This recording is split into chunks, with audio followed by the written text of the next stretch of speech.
The rain fell hard on the metal roof of Thomas's repair shop, making a noise like 1,000 drums playing at once. Thomas was inside, working alone as usual, fixing an old spaceship engine that had seen better days.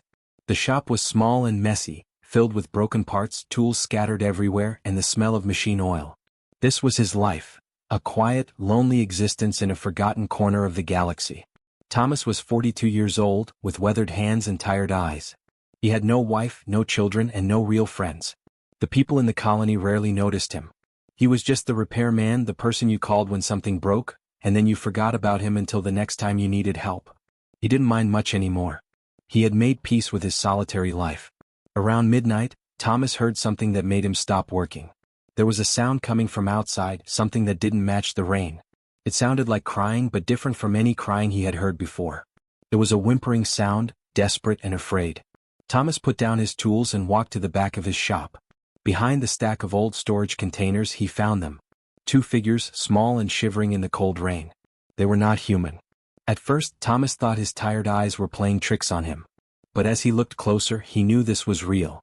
The 2 figures had scales covering their bodies, scales that shimmered like polished copper even in the dim light of his shop. They had horns spiraling up from their heads, beautiful and delicate. Their eyes were large and afraid, but also intelligent and aware. They were dragons but shaped somewhat like humans. Dragon girls. The taller one saw Thomas and made a sound of pure fear. She pulled the smaller one closer to her. "Please," the taller dragon girl whispered, her voice shaking badly. "Please do not hurt us. We mean no harm. We are just hiding." Thomas stood very still. His mind was racing. He knew what he should do. He should call the authorities. Harboring aliens was against the law. There could be serious consequences for helping these creatures. But as he looked into their frightened eyes, something inside him changed. These weren't monsters or aliens that needed to be reported. These were 2 beings who were terrified and alone, just like him in some way. "What are your names?" Thomas asked gently, keeping his voice soft and calm. The taller one hesitated, as if not sure whether to trust him. But something in his tone seemed to convince her. "I am Elena," she said slowly. "This is my sister, Catherine." "I am Thomas," he said, and he did something that surprised himself. He smiled at them. "Come inside. You are cold and wet. Come inside where it is warm." Elena and Catherine looked at each other with confused eyes, as if they could not believe what was happening. But they were shivering terribly, and Thomas's shop was warm and dry. Slowly they followed him inside. Thomas brought them blankets from a small closet in the corner of his shop. He wrapped the blankets around their shoulders and they sat near a heater, warming up. He could see that they were injured. Elena had a cut on her arm and Catherine's shoulder seemed hurt. Thomas went to a small first aid kit he kept for emergencies and began to treat their wounds gently. "Does this hurt?" he asked Catherine as he cleaned her wound. Catherine shook her head. "No, it is fine. Thank you for helping us." Thomas prepared some hot soup that he had made earlier that day. He poured it into 2 bowls and gave it to the dragon girls. They ate slowly at first, then faster, as if they were very hungry. They had probably not eaten well in a long time. As the night went on, Elena and Catherine began to relax. They stopped being so afraid of Thomas. He asked them simple questions and they started to answer. They didn't tell him everything, but they told him enough. They had been separated from their family. They were running from people who wanted to hurt them. They had been hiding and moving from place to place, never staying anywhere long enough to feel safe. "Why would someone want to hurt you?" Thomas asked. Elena looked away. "It is complicated. Our family is important. There are people who want to hurt us to hurt our family." Catherine added quietly, "We just want to go home. But we do not know how." Thomas listened to them without judgment. He did not ask too many questions. He simply let them talk when they wanted to talk and be silent when they wanted to be silent. He made more soup. He gave them extra blankets. He showed them his small bathroom so they could wash the dirt and blood from their bodies. Around 3 in the morning, Elena and Catherine asked if they could sleep. Thomas showed them to a small room at the back of his shop where he kept a bed. It was not much, but it was clean and dry. He gave them pillows and more blankets. "Thank you," Elena said, her eyes growing heavy. "Thank you so much, Thomas. We do not understand why you are helping us. Most humans are afraid of us. Most humans want to hurt us." "I help you because you need help," Thomas said simply. "That is reason enough for me." Catherine reached out and touched his arm with her clawed hand. "You are kind. We have not met a kind human before." Thomas watched as they lay down on the bed together, Catherine curling up against her older sister Elena. Within minutes they were both asleep. He could see on their faces that this was real sleep, deep and peaceful sleep. The kind of sleep that people have when they finally feel safe. Thomas walked back to his workbench and sat down. He thought about his lonely life.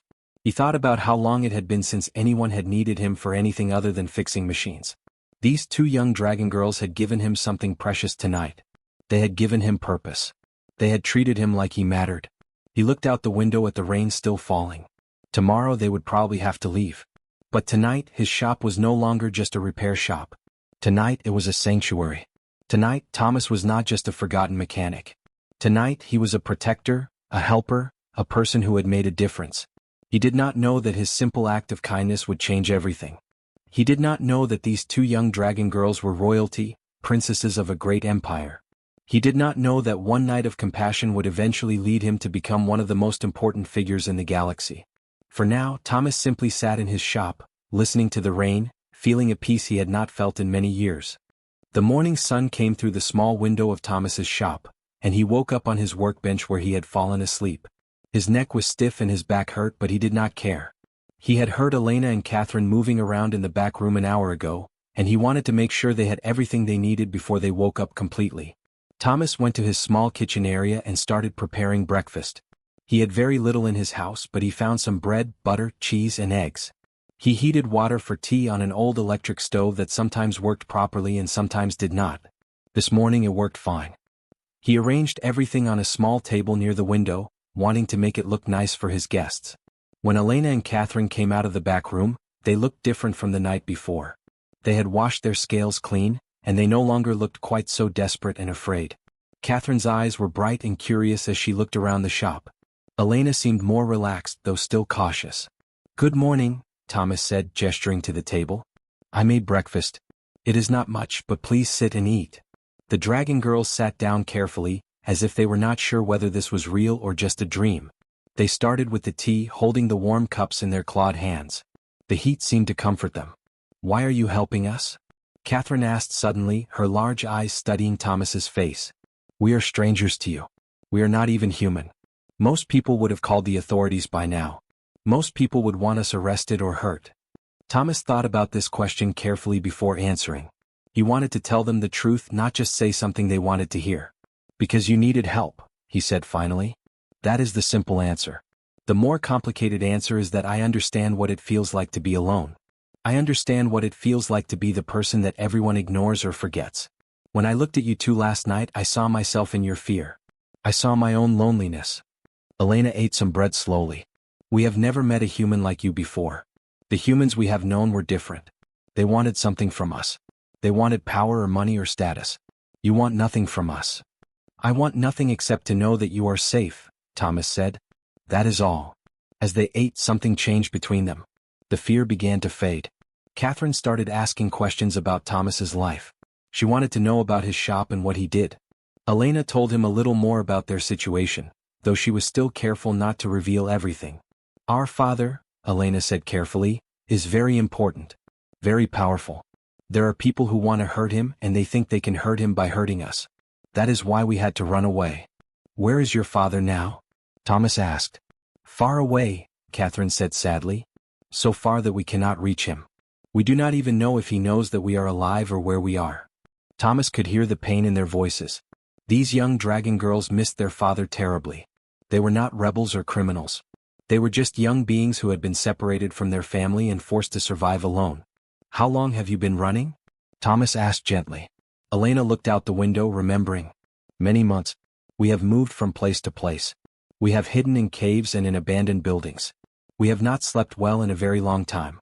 Last night was the first night we felt safe enough to really sleep." Catherine reached out and touched Thomas's hand.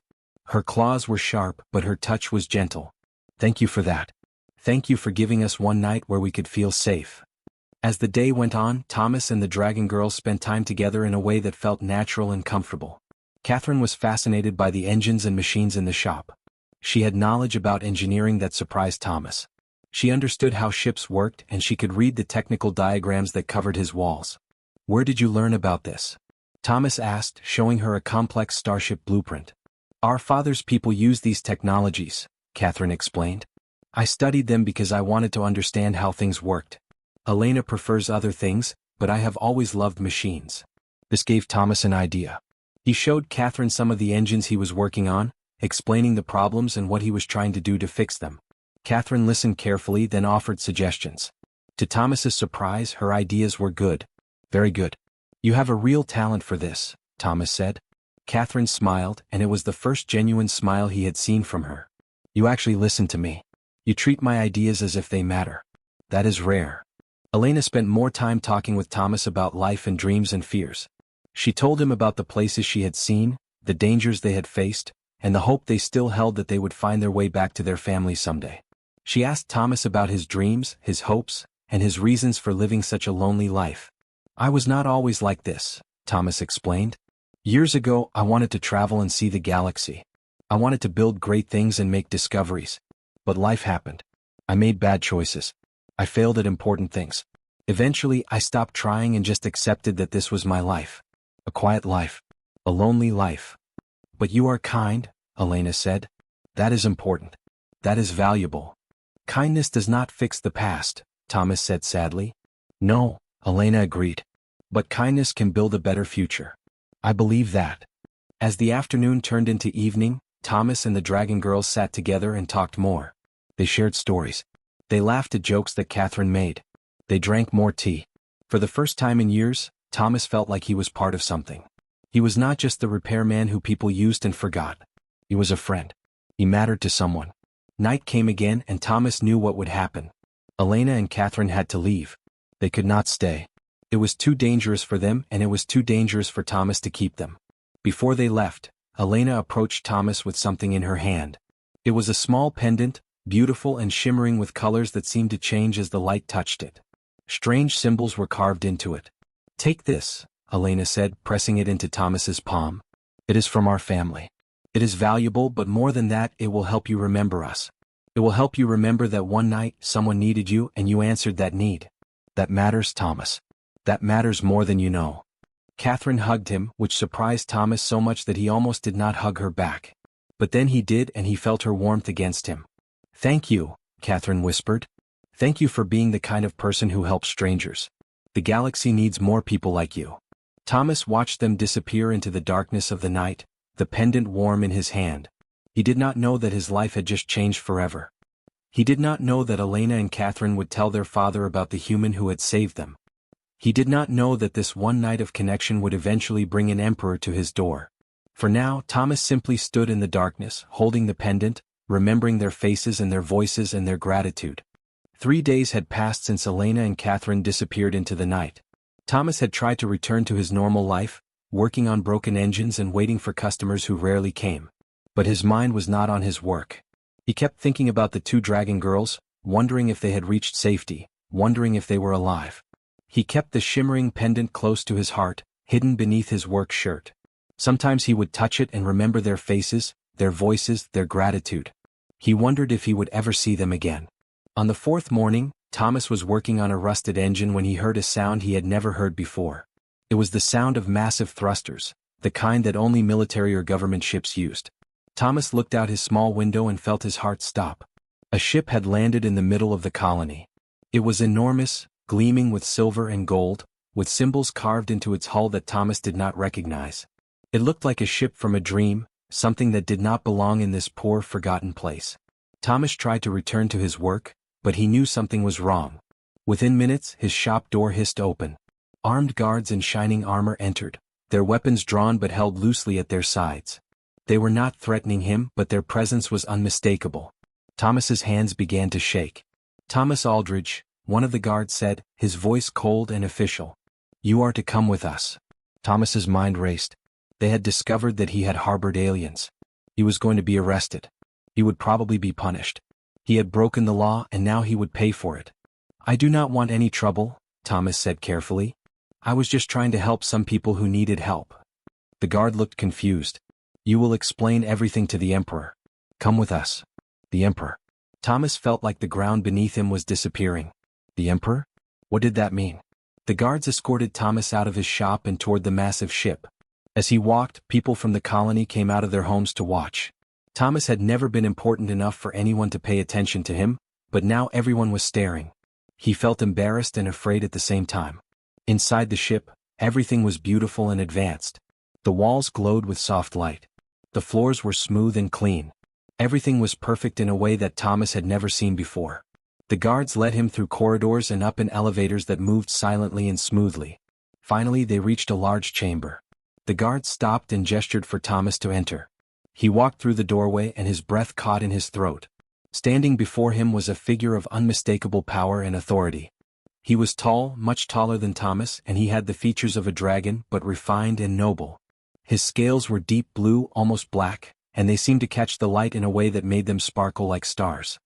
He wore robes made of materials that Thomas had never seen before, and around his neck hung a crown that seemed to be made of pure energy. This was Emperor Draconis. Thomas fell to his knees without thinking. He did not know the proper way to greet an emperor, so he simply knelt, his head bowed. "Thomas Aldridge," the emperor said, his voice deep and resonant, like distant thunder. "Rise. You do not need to kneel before me." Thomas stood up slowly, his legs unsteady. He tried to speak, but words would not come. The emperor moved closer, studying Thomas with intelligent eyes. "You sheltered my daughters, Elena and Catherine. You gave them safety when they were in danger. You asked nothing of them. You demanded no payment. You simply helped them because they needed help." Yes, your majesty," Thomas stammered. "They were afraid. They were hurt. I could not just leave them outside." "Most humans would have reported them to the authorities," the emperor said. "Most would have wanted a reward or tried to use them as bargaining chips. But you did not. You treated them as if they were worth something. As if they were people deserving of respect and dignity." Thomas did not know what to say. He waited for the emperor to tell him his punishment. The emperor reached out and placed a large hand on Thomas's shoulder. His touch was warm and surprisingly gentle. In an empire of billions, true character is rare. It is rarer than the rarest metals. It is rarer than gold or diamonds. "When I found out what you had done for my daughters, I knew that I had to meet you. Are you going to punish me?" Thomas asked quietly. The emperor's expression changed. He looked surprised, and then something that might have been sadness crossed his face. "Punish you? No, Thomas Aldridge. I'm going to offer you a choice. The first choice is to return to your life. You can go back to your shop and you will live the rest of your life in comfort. The government will provide you with money and protection. You will never want for anything again." Thomas listened carefully. "And the second choice?" "The second choice," the emperor said slowly, "is to stand with us. My empire faces a danger that you cannot yet understand. There are forces in this galaxy that view both humans and dragons as threats. They are powerful and they are ruthless. They want to destroy us. For many years, I have searched for humans of true character, humans who could be trusted to stand beside my people.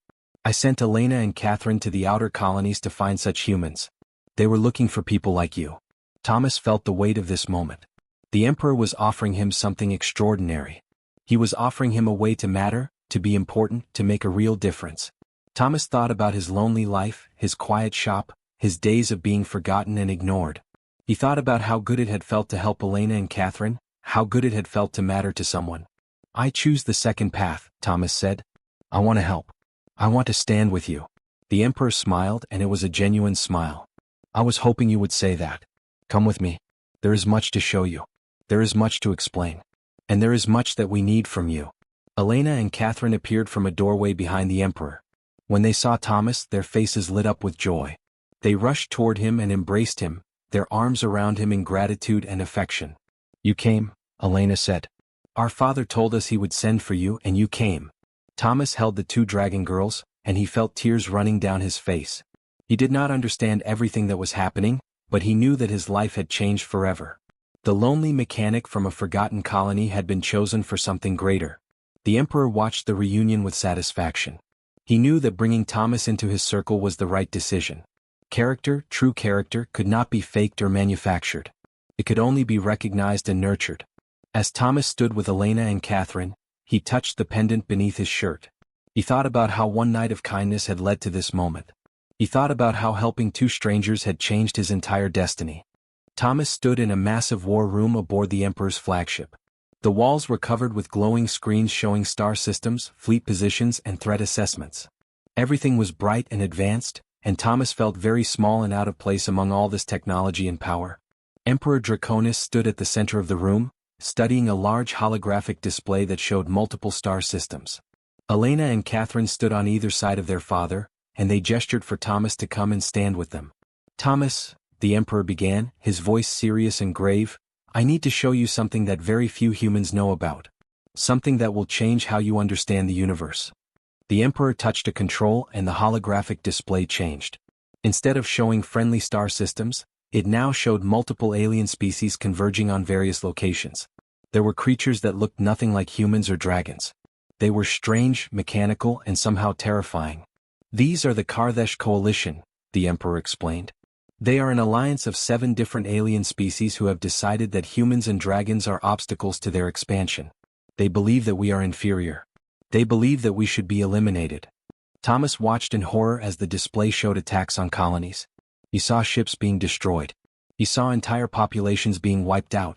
"How many of them are there?" Thomas asked. "Millions of warriors," the Emperor said. "Billions of civilians living in their territories. They have weapons that are more advanced than anything we have. They have been preparing for this war for decades. We did not even know it was coming until a few years ago." Catherine placed her hand on Thomas's arm. "This is why we were sent to the outer colonies. Father needed to find humans who could be trusted. He needed to know that humans were worth saving." "Why me?" Thomas asked. "I'm just a mechanic.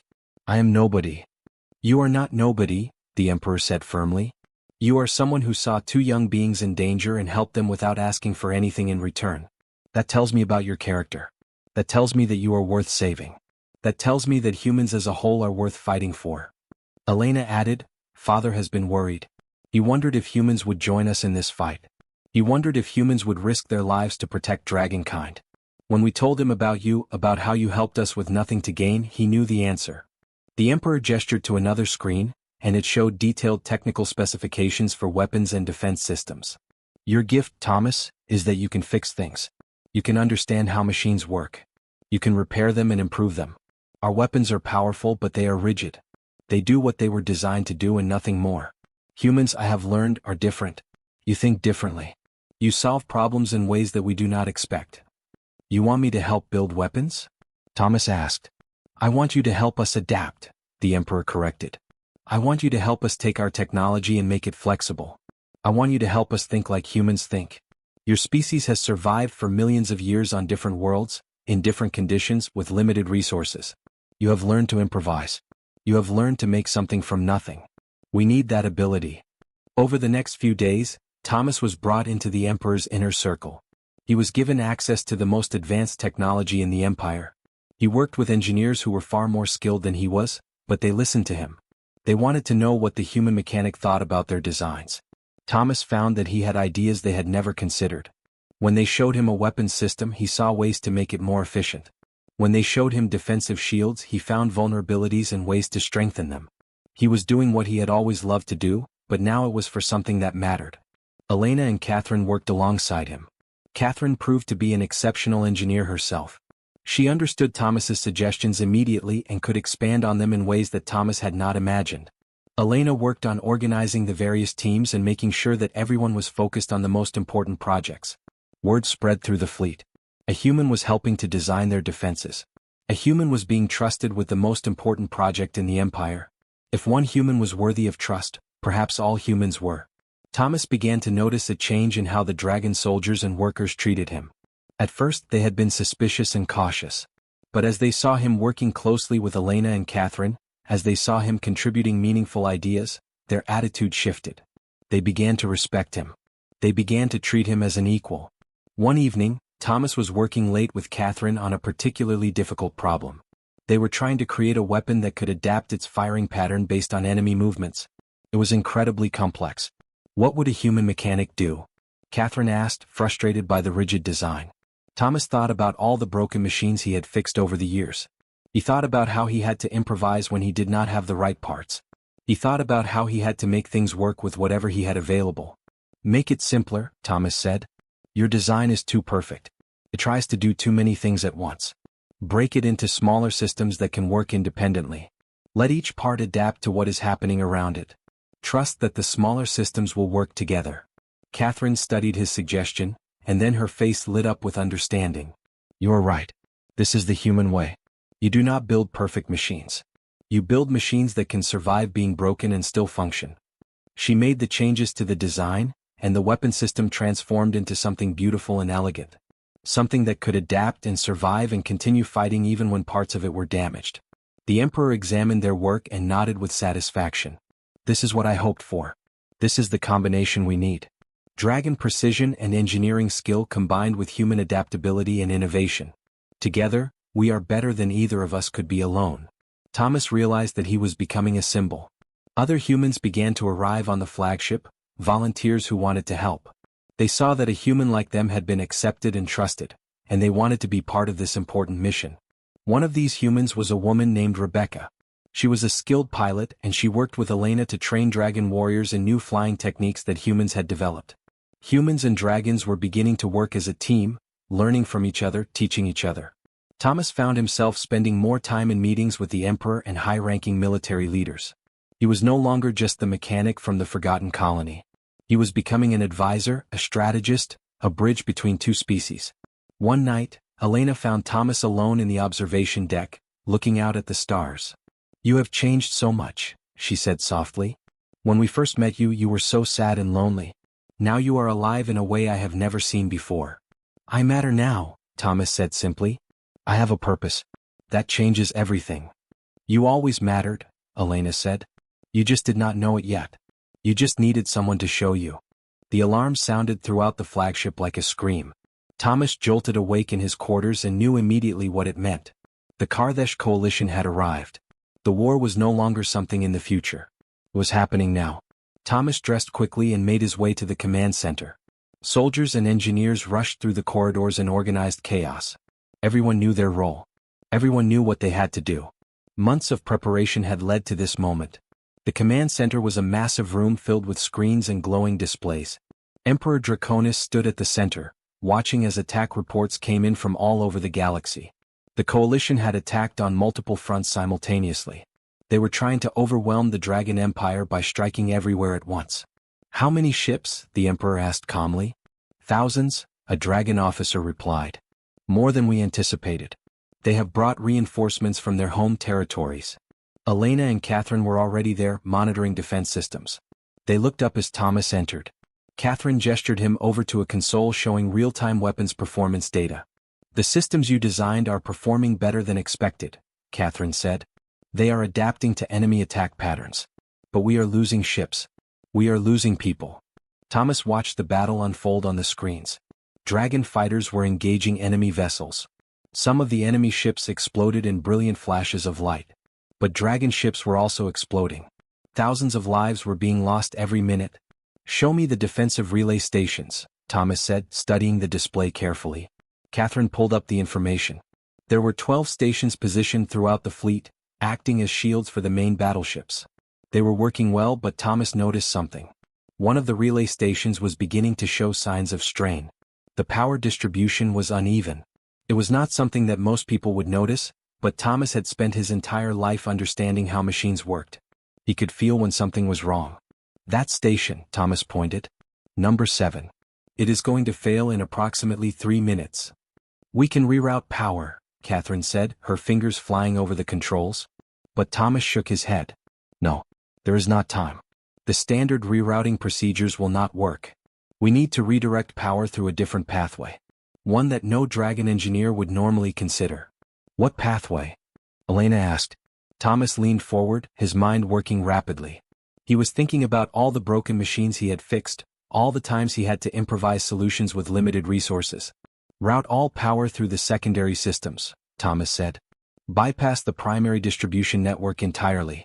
It is not the way the system was designed, but it will work. It will work because the secondary systems were built with redundancy. They were built to survive being broken." Catherine looked at him and then she understood. She made the changes quickly, rerouting the power through unconventional pathways that the system architects had never intended. For a moment nothing happened. Then Station 7's power levels stabilized.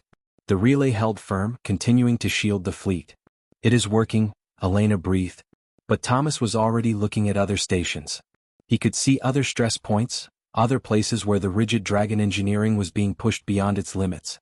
He began calling out adjustments, Each one unconventional, each one inspired by human improvisation rather than perfect design. Station 3 reroute through the auxiliary systems. Station 5 reduce firing power by 20% and redistribute to shields. Station 9 activate the emergency protocols that were built into the backup systems. Each time Catherine made the changes. Each time the systems held. The stations that should have failed began to function more efficiently than they had before. Emperor Draconis was watching this exchange carefully. He saw how his daughter trusted the human mechanic's instincts. He saw how Thomas understood something about survival that his own people, for all their advanced technology, had forgotten. General Morrison, the Emperor called to one of his military commanders. Send all human pilots to the front line. I want them integrated with our dragon fighters. Your Majesty, the general hesitated. The humans are not as experienced as our warriors. No, the Emperor agreed. But they think differently. They are more adaptable. They take risks that dragons would never take. And right now, adaptability is what will save us. Within minutes, human pilots were being deployed alongside dragon fighters. Rebecca, the pilot Thomas had worked with, led a squadron of humans into battle. They flew in patterns that seemed chaotic and unpredictable to the rigid coalition forces. The enemy had been trained to fight dragons. They had not been trained to fight humans. The humans flew their ships in ways that defied standard military strategy. They used gravity wells in unexpected ways. They flew through asteroid fields that the enemy thought were impassable. They engaged in close combat maneuvers that would have been suicide for traditional fighters, but which human pilots could pull off with their superior reflexes and creativity. Back in the command center, Thomas watched the battle unfold. Humans and dragons were fighting side by side, and something remarkable was happening. The dragon precision combined with human creativity was creating a force that the coalition had not anticipated. Enemy ships that had seemed unstoppable were being defeated. Then it happened. Thomas noticed something on the displays that made his blood run cold. There was a cascade failure beginning in the main power distribution system. It was not the work of enemy attack. It was simply the system reaching its limits, pushed too hard by the demands of the battle. Cascade failure in the main power system, Thomas said urgently. 30 seconds until complete system collapse. Can you fix it? The Emperor asked, moving to stand beside Thomas. Thomas studied the display frantically. The cascade was moving through the system in a predictable pattern. Standard protocols would not work. The failure was moving too fast. By the time conventional repairs could be made, the entire fleet would be without power. There is one way, Thomas said quietly. But you will not like it. Tell me, the Emperor commanded. Shut down everything, Thomas said. Complete power shutdown. Let the system crash. Then restart using the emergency protocols that are built into the backup systems. It is dangerous. Some systems might not come back online. If we shut down, we are defenseless, the general protested. The enemy will destroy us while we are powerless. We will have approximately 40 seconds, Thomas said. That is how long I estimate it will take to complete a restart from the backup systems. But if we do not shut down, we lose everything anyway. The Emperor looked at Thomas for a long moment. Then he nodded. Do it. Catherine executed the shutdown sequence. The entire fleet went dark. The screens in the command center went black. For a terrifying moment, there was complete silence and complete darkness. Then Thomas began the restart sequence, manually overriding the standard protocols and using the emergency pathways he had designed months ago. Seconds passed like hours. And then the lights came back on. The displays flickered to life. Power was restored. The battle raged on, and this time the dragon fleet fought with renewed strength. The human pilots and dragon warriors continued their coordinated assault on the coalition forces. Slowly, incredibly, the enemy began to retreat. When the battle was finally over, the coalition fleet was in full retreat. They had not been destroyed completely, but they had been defeated. They had been turned back. The flagship erupted in celebration. Dragon warriors embraced each other. Human pilots raised their fists in victory. For the first time in months, people were not afraid. Emperor Draconis approached Thomas and placed both hands on his shoulders. You have shown us something today, Thomas Aldrich. You have shown us that true strength comes not from rigid perfection, but from adaptability. From the willingness to take risks. From working together despite our differences. Thomas felt tears in his eyes. The lonely mechanic from the forgotten colony had just helped save an empire. Over the following weeks and months, Thomas became a celebrated figure throughout the Dragon Empire. But he did not let the fame change him. He continued to work, to solve problems, to help people. He became a symbol of human potential, of what humans could achieve when given the chance. Years passed. Thomas grew older, but he never stopped working. He trained younger engineers, both human and dragon, teaching them to think creatively and to adapt. He and Catherine published papers on hybrid engineering principles that combined dragon design with human improvisation. Elena eventually became the Empress, ruling alongside her father and later taking over when he finally retired. Catherine became the chief engineer of the entire fleet, forever changing how dragon technology was designed and maintained. And Thomas, the poor human mechanic who had once spent his days alone in a forgotten shop, became known throughout the galaxy as the man who bridged two species. The man who proved that one act of kindness could change everything. The man who showed the universe that humans were worth saving. He kept the pendant that Elena had given him all those years ago.